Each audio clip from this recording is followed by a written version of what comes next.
1 марта по 31 мая 2023 года проводится перерегистрация пенсионеров, являющихся получателями пенсии в соответствии с законодательством Республики Абхазия.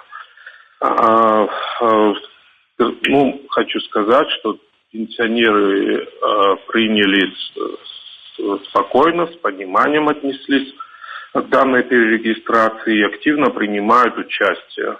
Так, если на 28 марта, если говорить по последним данным, которые у меня есть, перерегистрацию прошли 22 178 пенсионеров. То есть это 44,7% от общего количества пенсионеров. Общее количество на 1 марта составляет 49 573%. Если вот по регионам смотреть, по районам, то наибольшую активность у нас в Гудовудском районе. Уже прошли перерегистрацию более 60%. Также хорошо и в Очимчирском районе принимают участие. Вот в городе Сухум и Сухумском районе тоже неплохо. Вот наименьшее количество прошли перерегистрацию. Это 24 с небольшим процента. Это в Галском районе.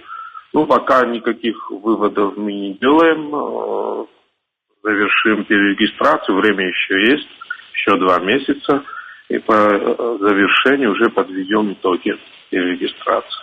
Хочу обратиться к слушателям, к нашим гражданам-пенсионерам с просьбой принять участие в перерегистрации и своевременно пройти перерегистрацию, потому что лицам, не прошедшим своевременно перерегистрацию, с 1 июня будет приостановлена выплата пенсии.